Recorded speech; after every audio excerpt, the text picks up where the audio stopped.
Hello दोस्तों, अंजना के channel में आप सभी का हार्दिक स्वागत है।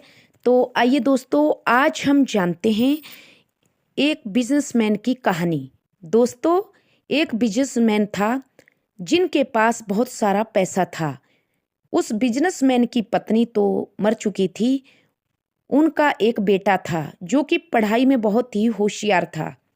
दोस्तों, एक दिन बच्चा घर पर आया और बोला कि पापा, बताओ यदि मैंने इस बार टॉप किया तो आप मुझे क्या दिलाओगे। इस पर दोस्तों उसका पापा बोला कि बताओ बेटा, तुम्हें क्या चाहिए।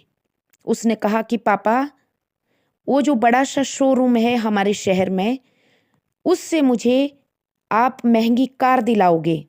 पापा ने कहा ठीक है बेटा, यदि तुम टॉप कर जाओगे तो मैं जरूर तुम्हें दिला दूंगा।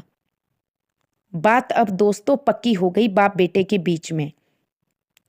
लड़के ने सचमुच बहुत मेहनत की, टॉप कर दिया और लड़के की मेहनत रंग लाई। पूरे प्रदेश में लड़के ने टॉप किया। दोस्तों, उसके पापा ने उसको मिठाई खिलाई और उसके दोस्तों में भी मिठाई बांटी। दोस्तों, पापा ने एक छोटा सा गिफ्ट अपने बेटे को दिया और कहा कि बेटे, ये लो तुम्हारा गिफ्ट। मैंने तुम्हें ये रामायण की किताब तुम्हें दे रहा हूँ, इसको पढ़ना तो तुम्हें संस्कार भी मिलेंगे। दोस्तों, बेटे का दिमाग खराब हो गया क्योंकि उसने दिन रात मेहनत की थी गाड़ी पाने के लिए। उसने गिफ्ट देखी तो उसमें रामायण की किताब थी, लेकिन बेटे ने उस रामायण की किताब का एक भी पन्ना खोलकर अंदर नहीं देखा। दोस्तों, बेटे ने उसी रात एक चिट्ठी लिखी बाप के नाम पर कि पापा, आज मेरी माँ जिंदा होती तो आज वो मुझे कार भी दिलाती और मुझे प्रेम भी करती।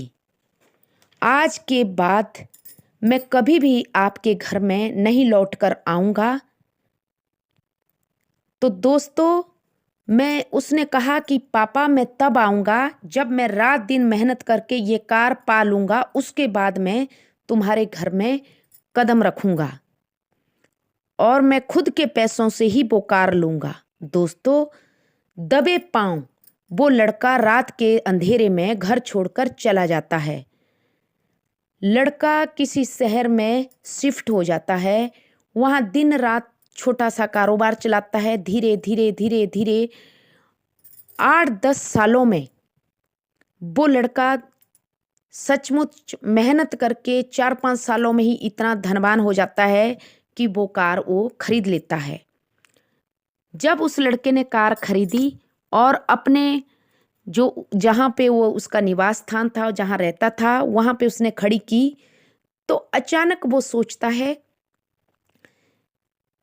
कि कार तो मैंने ले ली, क्या इसी कार के चक्कर में मैंने आज तक अपने पापा को फ़ोन नहीं किया। वो दुखी मन से सोचता है कि कार का क्या है, कार तो आज है कल नहीं है, क्यों ना मैं एक बार अपने पापा को फ़ोन मिला दूं। दोस्तों, वो लड़का घर को कॉल लगाता है तो घर का नौकर वो फ़ोन उठाता है। जब घर का नौकर फ़ोन उठाता है तो वो कहता है कि छोटे मालिक, आप कहाँ हैं? आज 4-5 साल बीत गए। मालिक साहब अब इस दुनिया में नहीं रहे, वो आपको बहुत याद करते थे।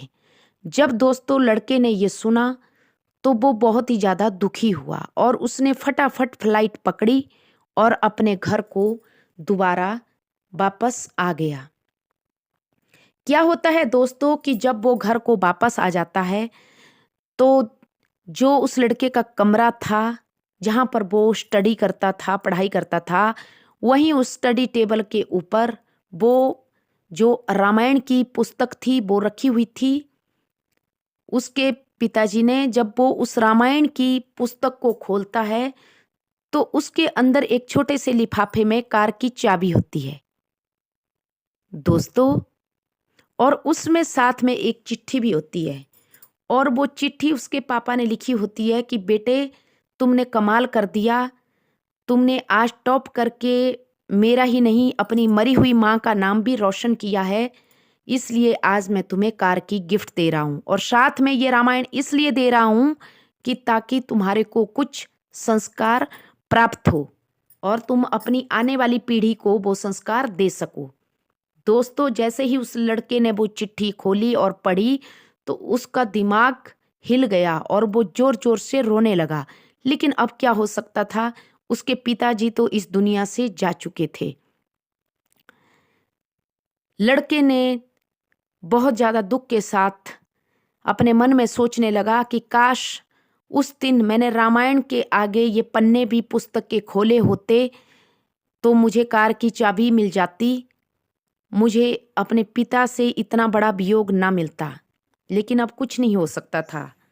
दोस्तों, ईश्वर भी हम तक वो सब कुछ पहुंचा देते हैं, ये तो कहानी थी, लेकिन वो हमारी मर्जी का नहीं होता।